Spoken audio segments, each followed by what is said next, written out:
So here's a story that blew my mind. The Daily Mail says, city in Oman records the hottest, lowest daily temperature ever after going 24 hours without dropping below 108.7 degrees Fahrenheit. A city in Oman is reported to have recorded the hottest ever lowest daily temperature after the mercury failed to drop below 108.7 degrees for 24 hours. Quriyat, south of the capital Muscat, now holds the dubious highest 24-hour low record previously held by the nearby Khassab Airport with 107.4 degrees.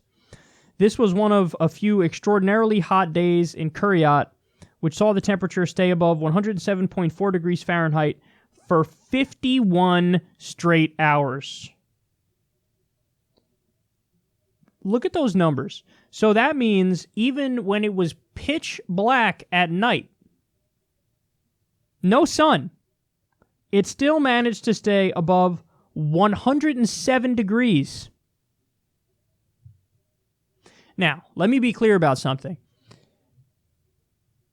You can't point to a weather event and use it as proof of climate change. Because the definition of weather, and I'm sorry for the fucking beeping computer yet again, the definition of weather is what's happening on that given day. Climate is basically an accumulation of all of the different weather events.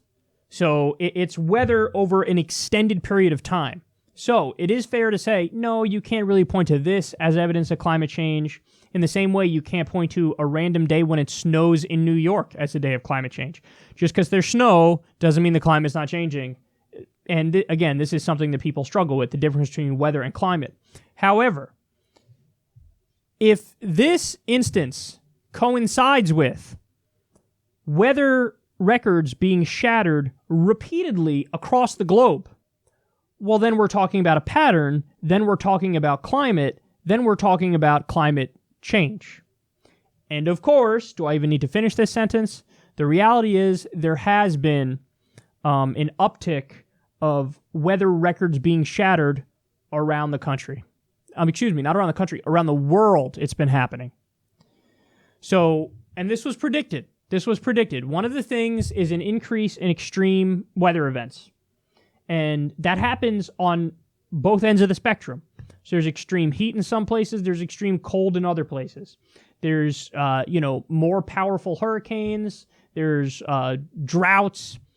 Obviously, sea level rise is another part of this, and wildfires is another one. So you're going to see an increase in extreme weather events all across the world.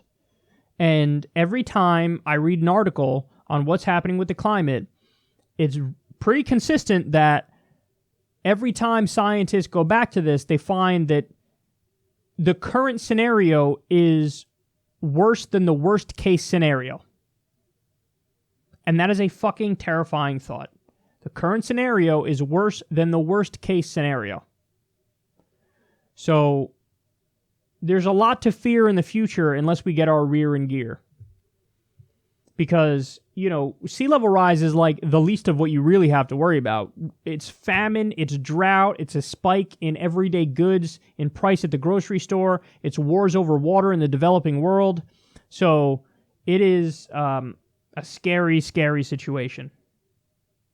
And we know what the answer is. We need a 100% renewable green economy the world over. We need to get off of fossil fuels. And when you talk about the Paris Climate Agreement, that was a baby step in the right direction, but in reality, we need to go much further than just the Paris Climate Agreement.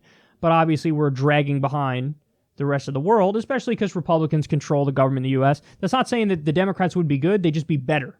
But Republicans control the government, they're totally bought by big oil, and so they think this is all a fucking hoax. Which is like, okay, well, how much evidence do you need? Because there's just so much, I can't even tell you the number of stories I've covered that highlight some extreme weather event, some extreme climate trend, but they just look at all of it and say fake news and they brush it under the rug. So I just can't I mean, look at these numbers, man. Again, weather does not equal climate, and with all the caveats you want here, but at the same time, my mind is blown. In the pitch black of night, you're going to have over 177 degree temperature. I can't wrap my mind around that.